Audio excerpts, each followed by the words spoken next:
Mukwano gwaffe omulabi waffe wa Salam TV tusanyuse nnyo okubeera ng'obadde otulindiridde tugguse ne program yaffe Diaspora Connect. Nze Muyingo Mustafa okwanjulira program eno olwa munywanyiwo gwatasobodde kulabako olwaleero era nga Hajji Kasimu Sali omusajja omugazi ennyo si wano wokka wabula n'ewalala bwe nnaatandika mu kunnyonnyola Nandi Musobya lwaki simuleka ne muwa platform akutoolere ku Salamu akweyanjululize akutegeeze bagayita mayinja amayinja ge gonna. Hajji eduniya eyina ennyonta okuwulira ng'oyogera n'okulabako obulabi kubanga twakeeredda babuzeko. Assalamu alaikum warahmatullahi wabarakatuh. Wa alaikum salamu warahmatullahi wabarakatuh. Abalabi baffe abasalamu TV yaffe ya Diaspora erimu yokka eri mu ggwanga lino. Alhamdulillah. Tusanyusa okuba ffenna era tuli ku mukutu. Allah kirize bye tunateesa. Allahumma amin. Ndi muganda wange wano Allah gwansinkanyiza. Mungu atuwe ebigambo ya Rabbi. Alhamdulillah amin ya Rabbi. Hajji nze wenjala kutandikire ekigambo diaspora.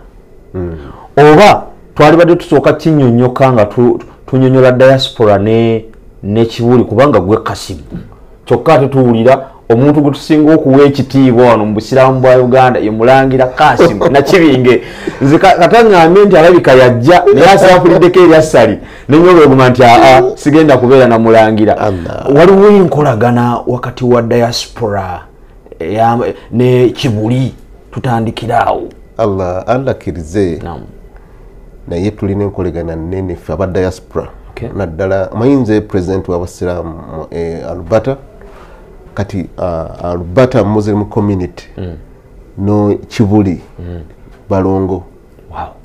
Era Mungu yatuwa Omulangira atukoze bulungi. Allah mutukumire ya Rabbi. Atusindikira ba delegates buli mwaka. Mashallah. Ate atuwagadde nnyo.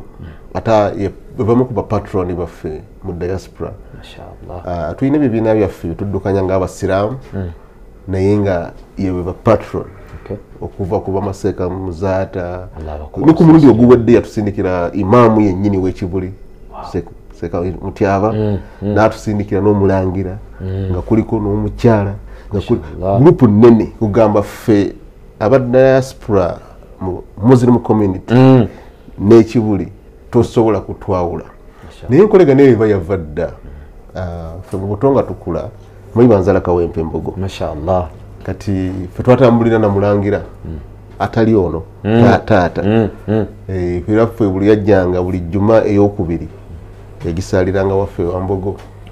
Kati nga tulina omulinda ate nga alina n'otukwatako mu mutwe. So omukwano teguvudde kati twali tugamba nti ssente bwe zaayingiramu enkolagana ne yeeyongera nnyo naye omukwano guvudde wala. Ate ne bakitaffe baayagala nnyo Omulangira kubanza okuntuma erinnya eryo yalijja ku Mulangira yalituuma mutabani we. Nga baamwagala naye nga tera bateekeddwa ddala. Kati ffe twakulira awo.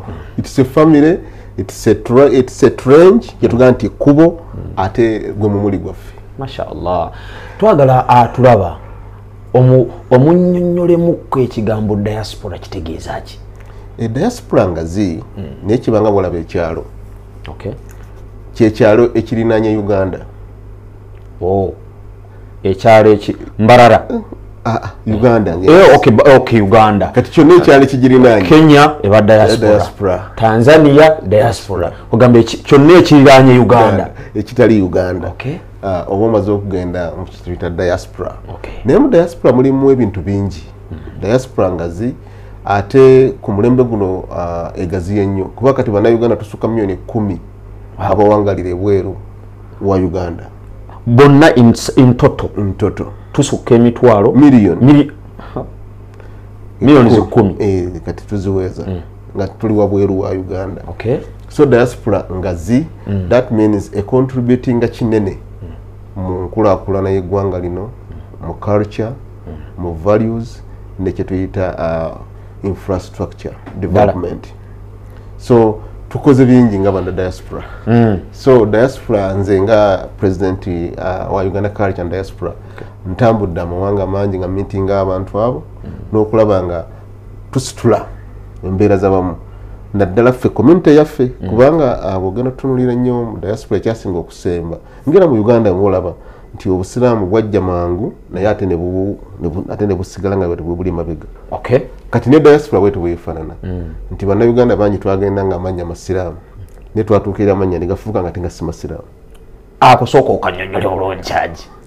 Bava eno nga be ba Mustafa abasaale swala emmeka 5 bw'atuukayo eri n'afuka master wangi erinnya olaba Mustafa ne tulifuma master. Lwaki? Anti okufaanana nekyosanze mu community. Obusiraamu bwa butandisa okukuswaza. Tosobola buli muntu yenna ayagala assimilation. Ensi yonna gyeraga. Teri atayagala kufaanana nekyo. Muhammad yafuuka Medi. Abantu bali kulibanga nawolovu. Allahu akbar. Era ekikola ky'omuntu bw'abanga Katonda yamutonda mu nsi afaanana ddala nga bulaba nawolovu. Kiba kizibu nnyo okusigaza obubumba bwe nga atuuse mu kitundu ekitali kikye. Allahu akbar. Ayina okwambala ekitundu ekyo kyasanze okusobola okufiitinga mu society eyo. Kati Haji oyagala kugamba nti obava eno nga babadde obusiraamu babukola kyangu nnyo okutuuka eri ne bafuuka abatali ba busiraamu abatapracticinga busiraamu bwabwe naddala basanga nga temuli united. Kubanga ffe ebbanga twasooka okuwangalirayo nze ebulayo amazeyo emyaka egisukka ebyasa 2.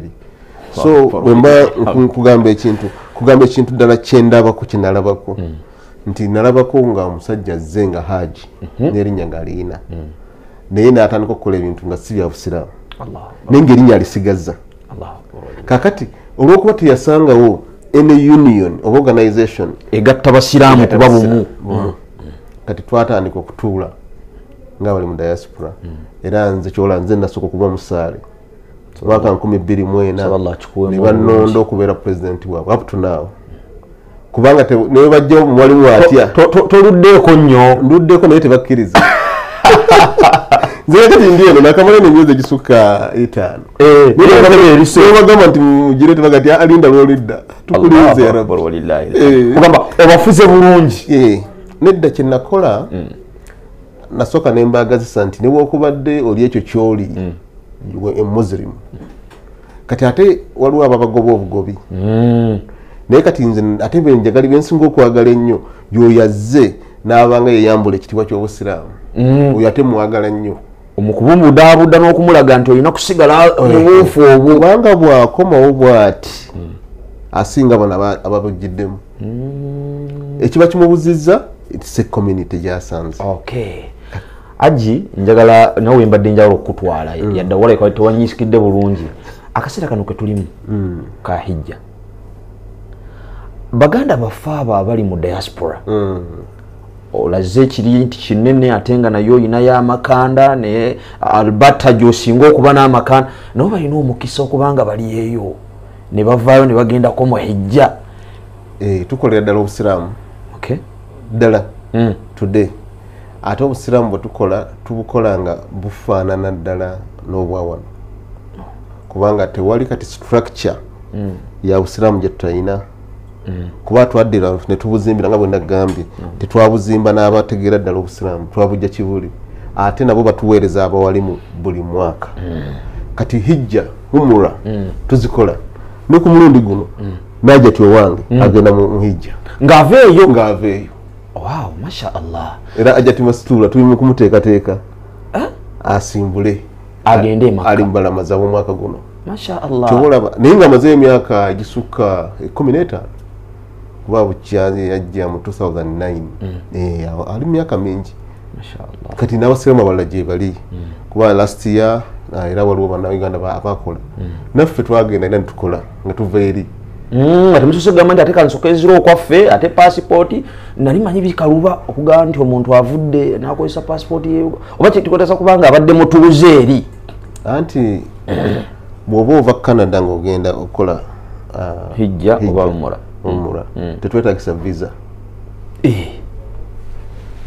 bw'ombuulira awo ensi ekuwa olukusa okugiyingiramu nga tolina visa olwokuba oyina eya Canada okuba eya Canada udiro wetagisa visa ng'osoose n'ogamba nti kangende nga munnayuganda naye kasoga nti ngenze nga mu Canada kugula tiketi yo na program ogenda kusula ng'olinnyo Kalo, naye ye- ekizibu kyokka ekikirimu nti ffe batutwala nti tuli first class world aba Canada kakati ne facilitation zaffe ziri first world tebatukkiriza kwetaba mu nsi za third world kakati ekibi kyokka kyofuna nti omuntu avudde Canada talina access ejjamulabya ku bannayuganda tebalina bayinza kusinkana talina wayinza kusinkana Muhammadi we gwe yategedde nti yasimbudde Uganda ye n'ava e Canada tebasobola labaganako kubanga bwe baba bakola quotas gye munaasula abacanada balina class gye babateekamu kati ate mmwe namwe mwina class sokoleke malo tegeeza atulaba nti nze gwe ntudde naye wano mu studio ndi wa mukisa ntudde n'ava mu first class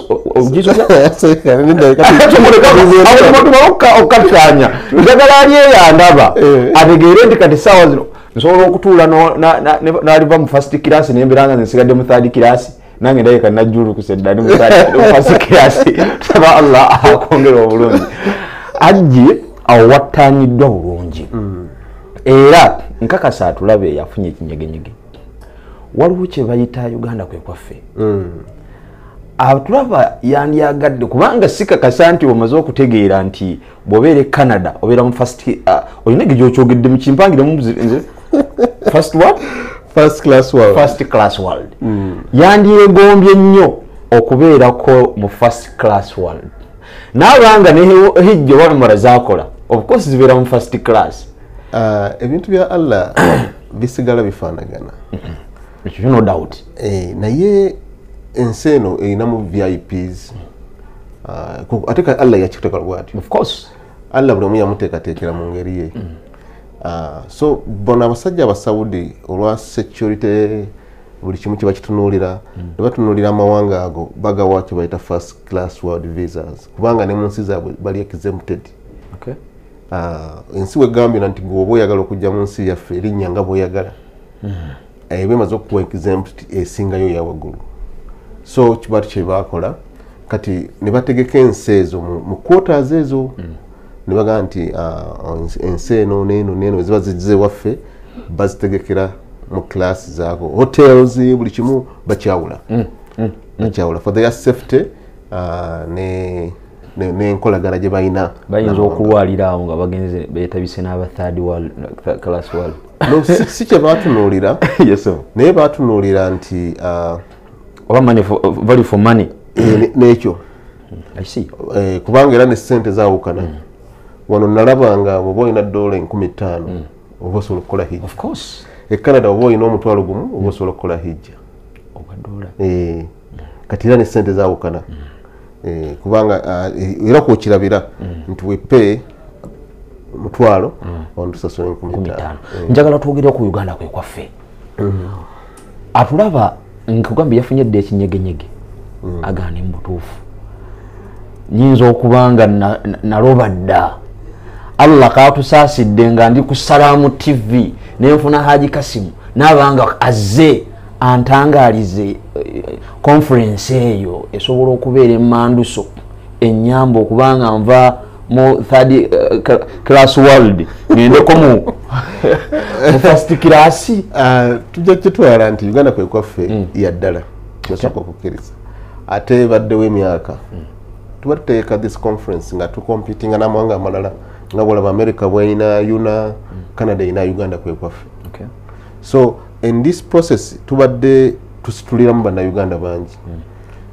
Uganda kwe kwaffe etutte bannayuganda abasukka 1,000 bwekyebawo 2011 paka leero bannayuganda bawera 1,000 omulundi gwe twasembayo okutwala bannayuganda abatono gubadde mwaka guwedde twatwala bannayuganda nga 64 subhanallah so omulundi gwali mutono nnyo naye enamba yaffe tera kubeera mu 200 plus so what I can tell you nti Uganda kwe kwaffe twateeka conference eno tutunulira ekintu ekinene ekiyamba omuntu owa wansi in fact mu kusooka twatwala organization zokka nga tugenda mu organization na districts nga tetujja mu bantu ba wansi naye muga seeka wange seeka muzaata Allah amusaasire bwe mala omutwala e Canada mu 2019 bututuukayo n'atunuulira embeera gye yalaba kuba nabeera naye kumala omwezi kumpi mulamba. Kakati ye ekigambo kye yaŋŋamba kyali kimu, yaŋŋamba nti lwaki tokomawoko ku bantu bano abawansi be beetaaga ennyo obuyambi buhaaji, kubanga abantu abo bw'ositula omuntu omu ojja kuba ositudde famire y'abantu 100 ddala. Kakati era nze calling gye nnina eri omuntu wa wansi yava kuseeka, naye ffe mu kusooka tetwatambuliranga nnyo mu bantu ba wansi lwa nsonga tetwali tulina ebitongole nga bitumala.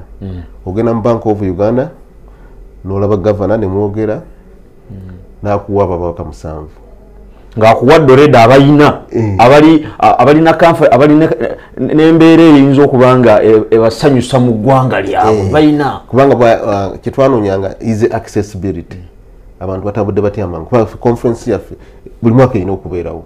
Kati nga tutambulira mu organizations tufuna delegates 300 oba 200 mu ddakiika buddakiika. Parliament neekuwa bambayimba sizakuyiiza si byakunyoonya ate sente zibuzeeko ate n'ogenda kati nga buli mwaka n'ogenda wa mukama wange ekibuli n'ensaba oluusi nansindikira Supreme, oluusi nansindikira baani delegates y'abantu 10 kati ngenda okugattagattamu enamba ewezi. Uganda kwe kwaffe conference ebeerayo ddi?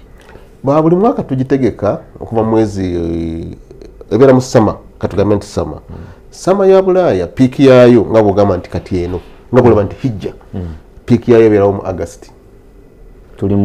Tuli mu May, June, July, August. Kati buli August nga 1, nga 2, nga 3, nga 4 eba conference yaffe. Naye yansi yonna si yayo bannayuganda nti abannayuganda bokka. It's a World Heritage Festivals ezitwaliramu Bayuganda kwe kwaffe. Wabula ffe kyetwongeramu ekirala tetwongeramu kye tuyita tour, Royal Tour. Mu Royal Tour bannayuganda bajja ne tubateeka mu mabaasi ne tubalambuza Canada. Ebyowulira Prairies, Rock Mountains, Niagara Falls, byonna ne babiraba live. Ne balaba zi combine harvesters oziraba ezo zirima. Tukyusiza nnyo modern farming wano Uganda. In that process kuba twatambulako n'aba ekitongole kino ekya gavumenti ekirima NADS. Baatuwako ku babaka baabwe ne tubatambuza ne tubalaga ennima ey'omulembe era ne bakomawo wano nga balina ennima.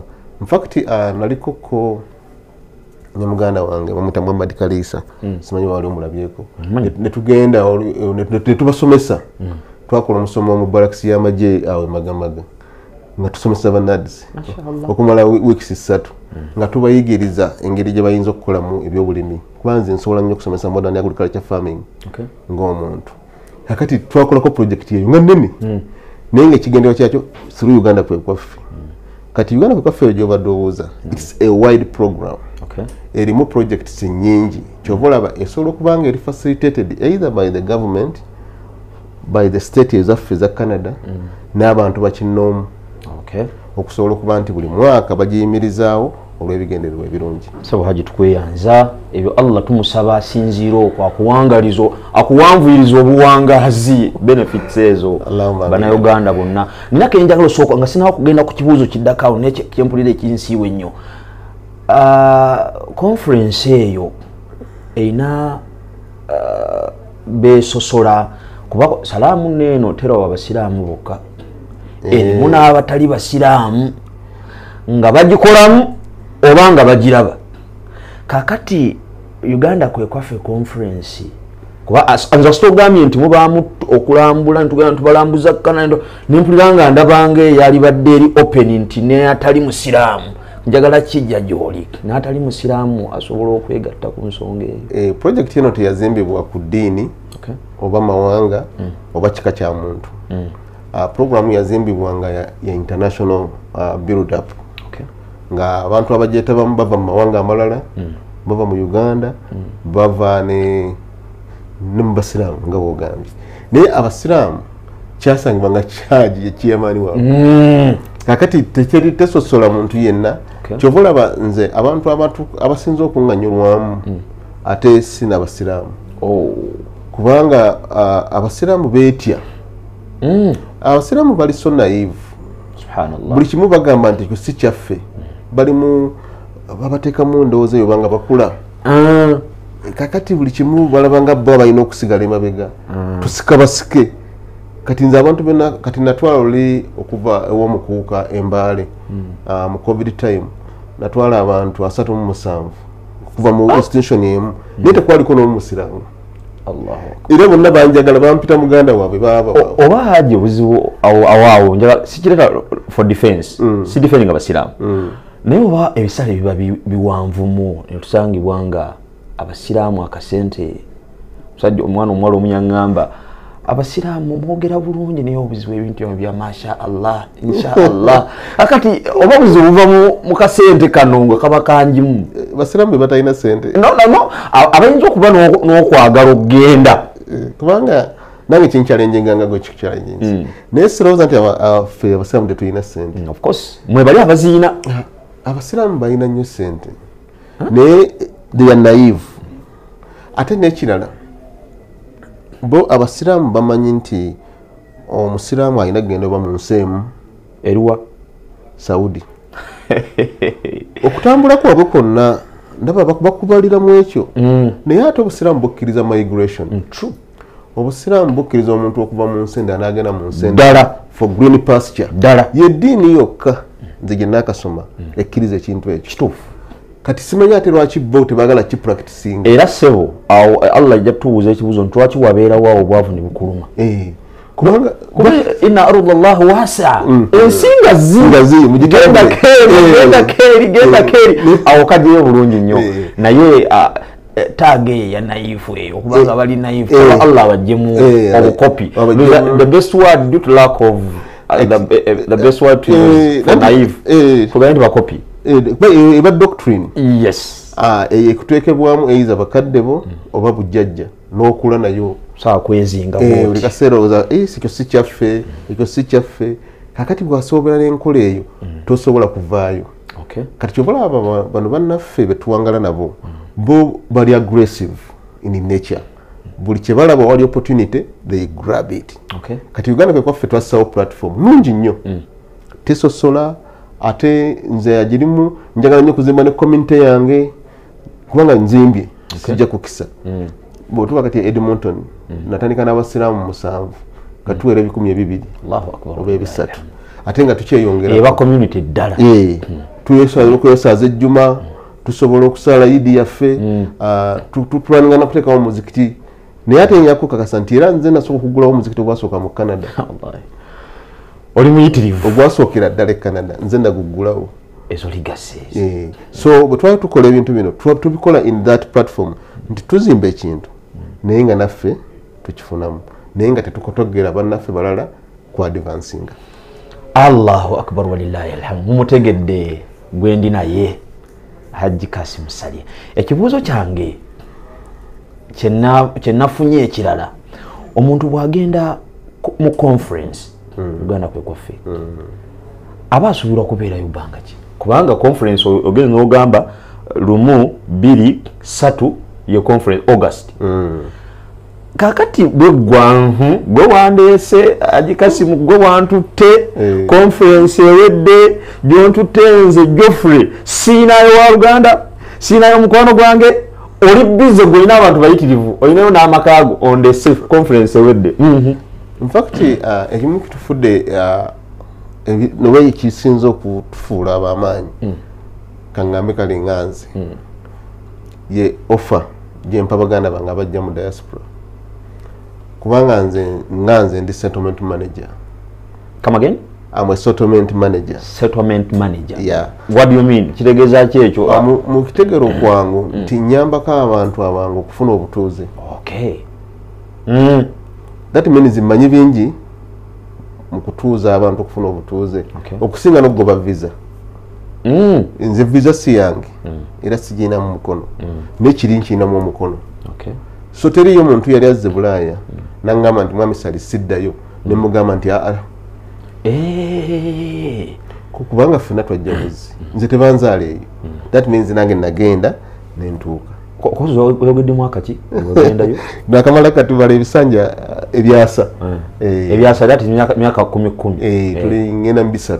Mashallah. Enenze sikyebalira munnyo kubanga nze bulamu bwange ndi mbere Uganda ebbanga mbere Canada ebbanga emirimu gyange nze ngeri gye ntinze ndi mukulembeze mulimu tegunsiba ekisinga ekirala ekiganya abantu okukulaakulana mu Bulaaya gwe mulimu ogumusiba kati bannayuganda bwe batuuka ebweru bava eno nga beekozesa nga balungi nnyo naye batuuka ebweru ate baagala bakozesa haji bannange ate akokolese kantabudde ogenda kumalayo awo kyokka omuntu asobola okuva e Uganda eno n'atuuka e Canada neyeekozesa kyekisinga n'obulungi era nze dasi encourage kubanga owangalidde mu nsi emyaka 30 nga ensi tekuwadde mulimu that means obadde olina amagezi mangi nnyo g'okola okubeerawo kati amagezi ogataddewa bw'otuuse ate mu nsi erina opportunity. Allahu Akbar. Kati that's a big question. Era njibuza nnyo bannayuganda nti obadde okola kingoolye kati amadde nakola kino na kino na kino kati ate bw'ozzeebwe oyagala bakukozese $2 buli lusaawa okole ezo $2 zoyogera ezo $2 zoyogedde ezo buli ssaawa bw'otandika kubala kati anti kati era noli watu kyatunuulira iyo bw'atunulira $2 alaba ng'afuna nnyo nze nakolako omulimu gwa $45 buli ssaawa mpulira naye era naguta ng'olaba gukunyigiriza gukusiba kubanga tegwampanga opportunity eweereza ba community yange kubanga nkeera ku makya. So always your ambition gamba obadde ng'oyagala nnyo okugasa community kiki ennyongera ku community yange ani gwe nzijja buli lunaku nemba nga mutuusiza ku bulamu obw'okwesiima kubanga abantu buli omu alina contribution yayinza okuwa ensi ye.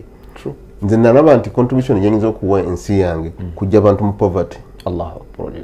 Kubanga nze bwe nakomangawo nze banzaala Kawempaawo nakubuuliddewo ffe twakula nga tuli kumpi ne ghettos Kawempe Kivulu Bwayise Rufula kakati nze mmanyi abantu abo bwe twakula nabo abaana be nasomanga nabo abava mu community ezo amanyi how we grew up kati nalowooza ne ngamba nti tukyusa tutya community zino kati ngenda wa muzeeyi wa Lammeka wali mu Kivulu Kawempe nenzijjayo mutabani w'omu mba mmaze okukyusa Lammeka ddala so awo haji oba osinze omuntu avudde gy'oveeyo nojja n'okwata emitwalo 10 n'ogiwa omuntu agenda girina kumeka ate zirimu mutuufu ekyoba omukoledde oba okyusizza bangi era tusaba Allah subhanahu wa ta'ala kakati naye omuntu watuuka e Canada nebamugamba nti mulimu gwa $2 asooka n'akuba n'enduulu omusiraamu aga alhamdulillahi rabbil alamin naye abayesibye mu poverty empitirivu bwe bawulira abali e Bulaaya nga baavu omanyi abatoka nti Bulaaya teri mwavu naye nga toza kutuukayo. It is the perception I have. E Bulaaya gye bali abaavu ng'afuna $2 buli ssaawa naye nga mwavu kubanga eyo minimum wage oba omuntu nga bwogamba nti olina maidi awaka omuwa emitwalo 10 kati Canada okuddiza $2 yo minimum wage. Omuntu gamba nti omuntu kwatandikira wadde okola $116 hours 8 per day naye bakutwala nti walimu abo abaavu lwa nsonga nti expenses zolina ennyumba internet biki ogenda obijjako nga tosigazawo sente nga naye obulamu bwo bulungi mu firiji ng'ejjudde naye nga okugamba nti ekaweerezayo $10,000 oba tosobola. That's where you get to define poverty. Kakati naye nga omuntu oyo aba tajjula ng'ali wali abamwavu ng'omugamba empereza naye ng'ali awo aba ali okke kati baagala eyo obulamu obwo kasaba butuukamu nabagamba yalla nze Uganda sidda naye nze mbapushinga beyond that kugamba no mentorship programs ngezo kugamba tusobola okugula loole oba Uganda oba eri genda wali mu banka oteekeyo credit card yo bakuwe sente ogule loole buli trip gyeneekola kangamba osimbudde Toronto ogenze California yajja kuwa $7 n'amadda 7 zendize $1 gumu nnya togenda gukola ku $2 n'oguba mwezi tosobola. Kati I push people to go beyond kubanga eno gye tuva wazibu ate tubadde tweyimirizaawo nga tuyiriba tijjangu nagwe olwoyiriba olwo bw'otafuna sente mu myaka 5 okome nawo you advise them gendo be tochitta wabulodde odde kyokwata kyonna kireete okiseeko infrastructure wano kubanga osigala olina access eddayo ebulaaya omala okufuna obutuuze is indefinite tebuggwawo. nina wenalabye atulawo yafunye effumu haji olina omukono muku in settling people in diaspora naye visa ate nga visa is the key, is the startup of even someone getting settled obutuuze oba citizenship. kakati visa ya yenna kyekibuzo ekiddako naye yenna eyali agadde ensonga eyo amaanyi tegamuwedde.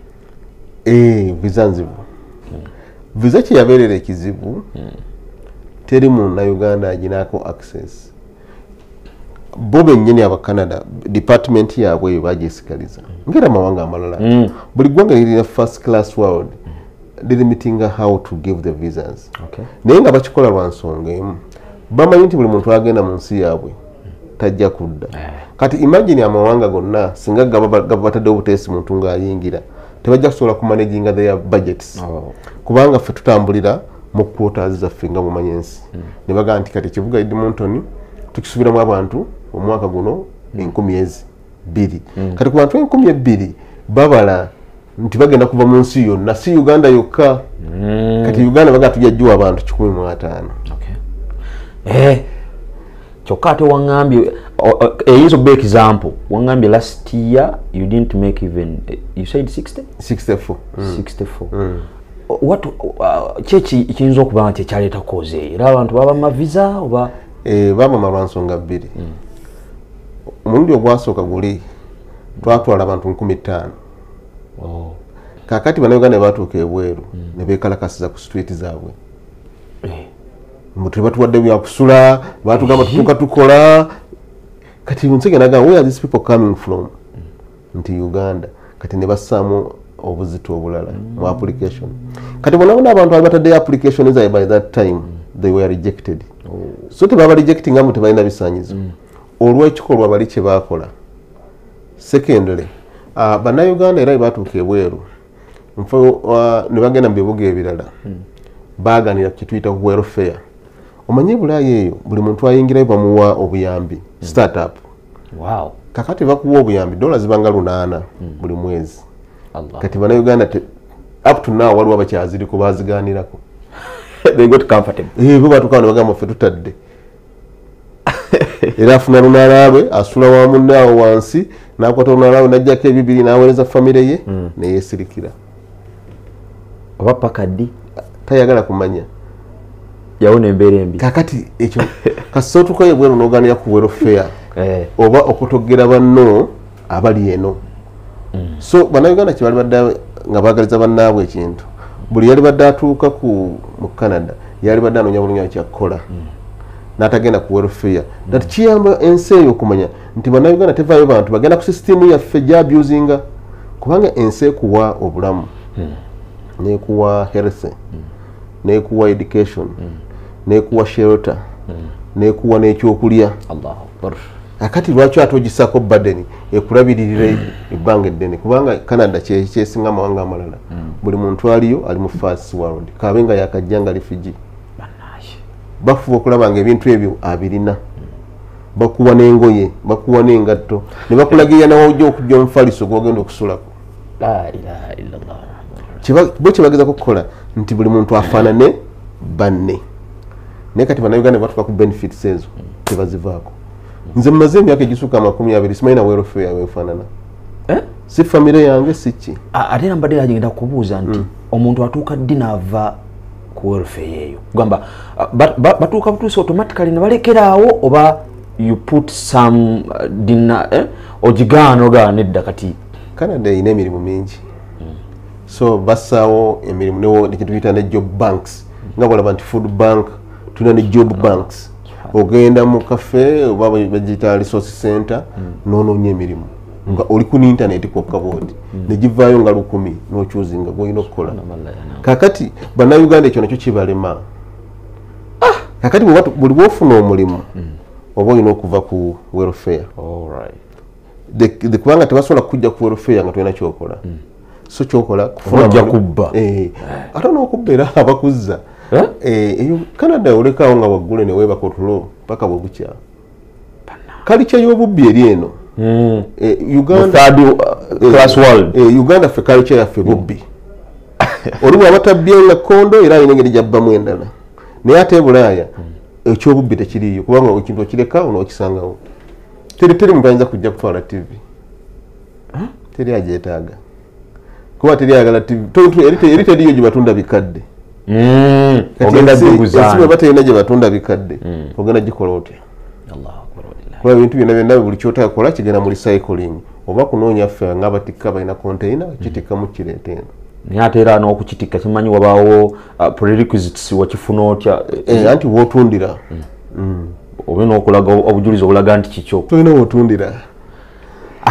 ndine Haji Kasimu Sali ebigambo byo biwooma yenna yali agadde okubanga aji ekibuuzo kyenjagala nze nga kyenkubuuza ekisembayo gwompa akatalekeka njagala kubuuza August is soon August is near how much so far I'm talking about the number of persons you've so far reached out you've so far gotten bali bameka kuba olanga luwa funa 60 lero wakyali omukisa gukyali open kiki kyoyinza okubanga otegeeza ku nsonga ya Uganda kwe kwaffe tubadde tukyakipinze registration paka guno omwezi leo tuli munaku z'omwezi 21 ati tubuzayo ennaku ntono nnyo project benga tugiclosingira ddala naye tulina submissions etukyakola tulinawo fayiro zaffe ez'abamemba abaregisteringa abatannaba kuwaayo bintu byabwe so tugeza okulaba nga tuteekayo ebintu ebyo mu kaseera kano ofiisi zaffe ziri very busy nnyo era abatabani bange basula tebeebase naye nga what we are looking at gwa akyalina omukisa ng'olinawo sente ze ez'amangu osobola okujja nazo tusobola ozimanya zinnaku zino ezibulayo era nsobola okukutwala naye kasoba nga tunatambulira ku pace emu kubanga speed y'amaanyi naye nga tusuubira abantu abawerako nga bwe nagambye twala ekiyinza organizations nyingi eziri confirmed naffe organization ezo ezisinga Canada eziwa visa eziwa wano entry kibakola kati tebazimma naye bakuwa wano entry kati katugambye osabidde mu Salamu TV ng'ekitongole bajja kuwa entry kuyingiza ya myezi 6 so oli bw'oyagala okuddayo era tuddamu ne tukusabira kati biba byanguko anti kati ku bitongole kati business class zino zibadde bagaba ya myaka 10 biki bazigaba naye ntono so that means omuntu bamala muwa n'ogenda nodda bw'obuddamu okusaba tusobola okukuwa 10 years oba myaka 10 naye kati bagaba wano entry nga gino myezi 6 giweddeko n'ovuddamu n'osaba basobola okuwa kubanga ogenze n'okomawo kati bw'oddamu n'osaba basobola okuwa kati Uganda kwe kwaffe kyekoze nti that time era bwete bwekoze ebatwala bonna tujja kusimbula wano nga 31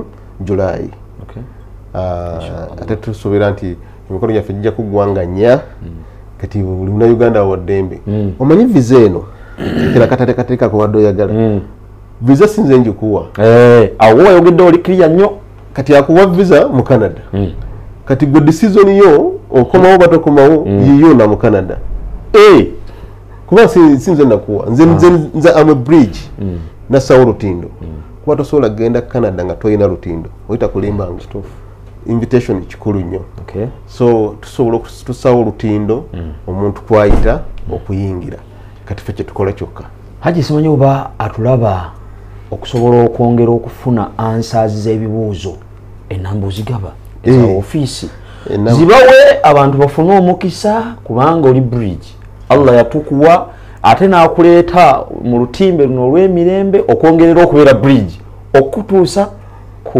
muntu eyandyetaaze okusinza ku advice ya mukadde waffe Sheikh Nuhu Muzata Allah Musasire yagaa nti kwata nnyo ku bali aba wansi bawe contacts anaabayagala Haji agambye nti chance ekyaliwo tubeere nga biidhnillah 30th July tubenga tuli Canada first class world kale timbo no wasalamu naam anti manjima mirembe myere dara ate ebbanga lyomaze otowulira mirembe olina stress ate mwana yampadde ne ka ojifule bwato omuntu abusobola. Omukutu gwaffe guli ugandacultureanddiaspora.com kyekibanja kyaffe kyansi yonna okigendako nolaba buli kimu. Woofiisi zaffe zisangibwa Nateete ku Prime Village Mall second floor lower 40. Oyinza okunkubira essimu 074 50 50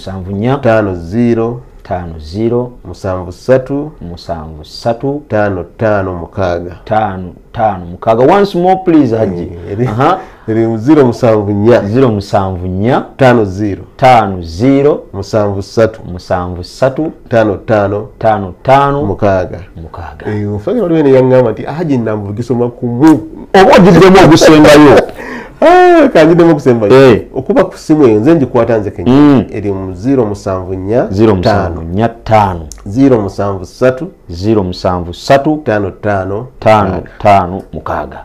Nja kwagaliza bonna abagenda mu lugendo lutukuvu batandise okusitula bane mutusabire eggwanga lyaffe lyetaaga nnyo okusabira naddala ng'oli ku nnyumba ya Allah naffe tufune ekisinga okuba ekirungi n'obuwangazi obulungi. Assalamu alaikum warahmatullahi wabarakatuh. Wa alaikum salamu wa rahmatullahi wa barakatuhu. Oyo ye Haji Kasimu Sali president nze njaga president diaspora ng'okigatte gatto kitemeteme ebigambo biwulidde obuwoomu bwabyo twalyagadde ffenna okuva mu third class world tugende mu first class world. Ne ibada neyangu agenze n'agamba nti bwera bwogenda mu hijja bakuteeka awo wagwanidde. Tusaba Allah atuwa obusobozi bwabanga waliyo obulungi Allah abutuwe ate abaliyo baganda bafera Allah bongera obukuumi. Allah subhanahu wa ta'ala ye mulungi w'okuuma era ye musazi wo w'ensonga zonna. Amanya Mustafa Muyingo akutukuumire Allah. Assalamu alaikum wa rahmatullahi wa barakatuh. Eno ye Salam TV. Byolina okukola obeere steady. Kozesa pin enzibu okujingirira kikalubirire abafere. Weewale pin ennyangu okuteeba okugeza M234 421 oba 268. N'ekisumuluzo ekigula essimu yo londa kizibu ddala osobola okutabula ennyukuta ennamba n'obubonero. In partnership with Uganda Communications Commission, Equity Bank, Momo, United Media, MTN, and NBS. With so many entertaining shows on our kids channels, there's something exciting for all ages. No matter what GoTV package you're on, it's your ticket to the GoTV Fun Zone. Enjoy shows carefully curated for all ages, all in a safe and family-friendly environment. So stay with GoTV, your ticket to the GoTV Fun Zone at home and on the go with GoTV Stream. GoTV, love it. Okuviira ddala nga yakazaalibwa, Sara yalina okukakasa nti Daniel amalayo ddoozi ze zonna ez'okugemwa okusobola okwetangira endwadde zinnamutta. Kyokka omusujja gw'ensiri gwasigala gumugonza. Ku kalwaliro waafunira obujjanjabi, dokita yakikakasa nti ddala gwali musujja gwa nsiri. Olw'obujjanjabi obwamuweebwa, Daniel yassuuka, kyokka Sara n'asigala nga mweraliikirivu. Dokita yamubuulira ku ddagala erigema omusujja gw'ensiri era n'akkaatiriza omugaso oguli mu kugema omusujja gw'ensiri. Sisinkana Mr. Vaxa ne ddoozi 4 esooka ku myezi 6, ku myezi 7, ku myezi 8 ne ku myezi 18. Mr. Vaxa ayamba okwegobako omusujja gw'ensiri. Buli mulundi gw'afuna ddoozi ye ey'omusujja gw'ensiri, Daniel yeeyongera amaanyi. Buli ddoozi emwongera obukuumi okwetangira omusujja gw'ensiri. We twogerera bino, Daniel mulamu nnyo era alina amaanyi mangi. Twebaza eddagala erigoba omusujja gw'ensiri. Sara yakola okusalawo okutuufu. Okugema okw'ekikungo n'okugema omusujja gw'ensiri kikuuma abaana baffe. Kyalira eddwaliro lyonna erikuli okumpi olwaleero. Okumanya ebisingawo, kubira minisitule y'ebyobulamu ku ssimu eya 0800 10 noti 66. Obubaka buno bukutuusibwako minisitule y'ebyobulamu. Okulinnyisa omutindo gwa Afromobile. Eno y'engeri gy'oyinza okuzza obuggya omutindo gwa Afromobile yo. Funa app ya Afromobile okuva ku mukutu gwa Google Store oba App Store oba ku mutimbagano gwa www.afromobile.com. Londako forgotten password. Tekamu account yo eya Afro Mobile oze bujja pin code yo. Ojja kufuna obubaka ku email yo okuli ne code empya. Bw'oteekamu code eyo olwo pin yo empya ekkirizibwe. Afro Mobile, emboozi za Africa ezannamaddala.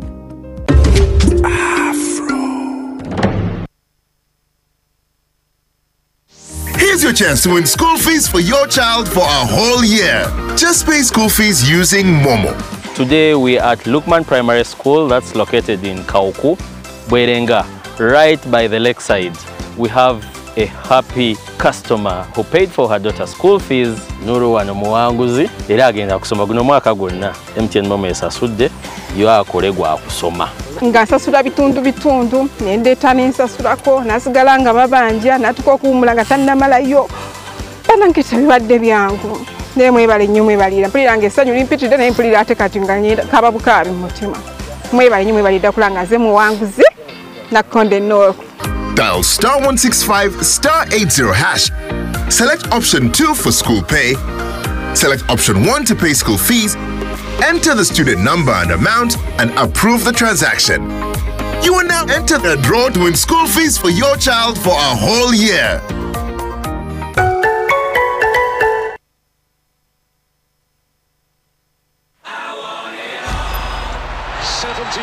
Days since the last day of last season, we are ready to do it all again. Phil Foden is having the season of his life. Brilliant! Just brilliant! That is quite something! Get all the football on DStv Compact for only 110,000 shillings per month.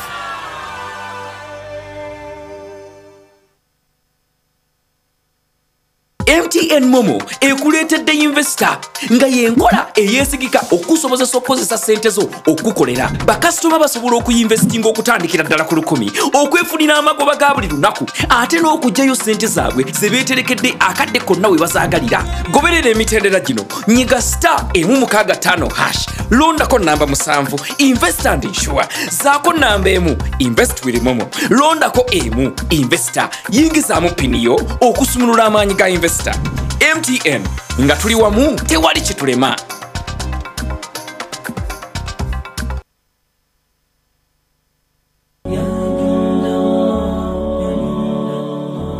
Entambuza ya ddaawa tugyongeddemu ebisoko n'ebinnonogo mu budde obunyovu ku muzikiti gwo wennyini mu kitundu kyo era ku Mande tuba ne Sheamus ni kiti togwa musuulu tuliwo olwo Allah n'akwanga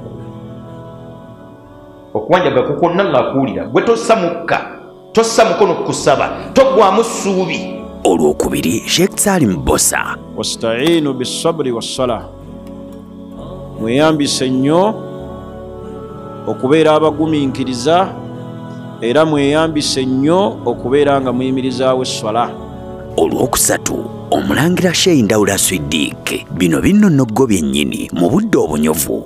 فمن يعمل مثقال ذرة خيرا يره abo tetubatiririra kyomuntu yenna akoze akalungi ke nga katono katya yarahu Allah agenda kamulaga era akamuweemu empeera ejyamu. Olwokuna Sheikh Imran Sali era nga naye bwe yakikkaatiriza n'aga nti wa in ta'uddu ni'matallahi la tuhsuha ne bw'otandika kubala ebyengera Allah byakuwadde tosobola kubikomekkereza. Tumwebaza Allah olw'ebyengera ebingi byatuwadde era tumusaba bitukuumire n'ebyo bye tutannaba kutuukako nga tubiyaayaanira nga bya mugaso gye tuli nabyo bitutuuseeko.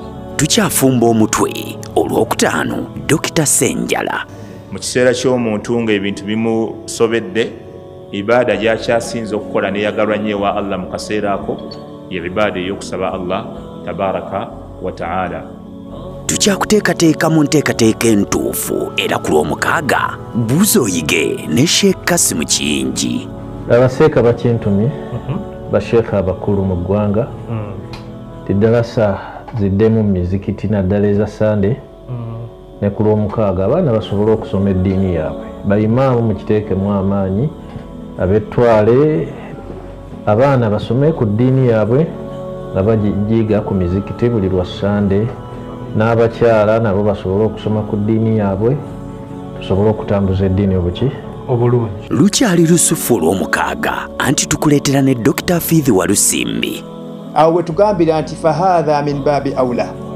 Bwe buba nga obusiraamu bwakkakasaako okuyisa obulungi ekinyonyi, okuyisa obulungi ebimera n'ebisolo, ate olwo kikkakatako nnyo okubeera nti muganda wo ate ye omuyisa bulungi nnyo. Olwo ku Sande, Imaamu Sulaiman Kyeyune. Ebisinga okuleeta obufumbo okufa amangu butatwala budde nga wetegereza omukyala. N'omukyala obutetekereza mwami. Bwezibanga nga ziri 12 netuzimanyirawo netugamba tujagala nazo nga ziri 12. So sikutuuke nti wallahi saaziraba. Ebinyuvu bikyajja tereera tulina Sheikh Mutyaba. Agamba Allah, a'udhu billahi minash shaitani rajim. وَلَنَبْلُوَنَّكُمْ بِشَيْءٍ مِنَ الْخَوْفِ وَالْجُوعِ وَنَقْصٍ مِنَ الْأَمْوَالِ وَالْأَنْفُسِ. Eyo aya tutera nnyo okugisoma nga tufiiriddwa naye tutera kuwulira eri gyesembera inna lillahi wa inna ilaihi raji'un. Naye nga yagamba nti nja kubagezesa n'ebintu ebibatiisa ebibakanga emitima. Omutima bwe gwekanga omubiri gugenda kulwala ate tayagala olwale. Y'ensonga lwaki akubuulidde olubereberye nti ekyo nja kukugezesa nakyo therefore tekikumalira biseera kweraliikirira. Take it easy. Awo ne tuleeta Dr. Mutagubi Ashirafu. Omuntu ali aliba amanyi bagamba nti awangala obulamu bwe nga talina baraka. Olwa la'an Nabi Muhammad sallallahu alaihi wasallam gyatugambye nti ogenda kuba okola bingi nnyo naye nga byokola temuli baraka.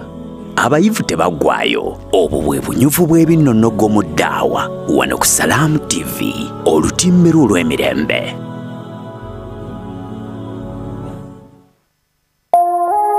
Eno ye Salam TV. Wassalamu ala rasulillahi sallallahu alaihi wasallam.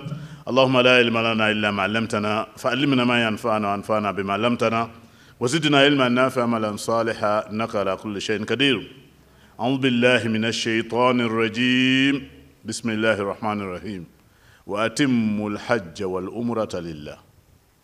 bakadde baffe mwenna abatuzaala betuzaalibwa nabo bannyinaffe bamama baffe abali muno n'emikwano gyaffe abantu mwena abatutaddemu obwesige nti waakiri tubakulembere ku mpaji eno ey'okutaano. Assalamu alaikum warahmatullahi wabarakatuh. Tubaaniriza nnyo tubozaayoza okubeera nga obaolyawo mmwe Allah subhanahu wa ta'ala be yalonzeemu okubeera nga abakoowola omwaka guno.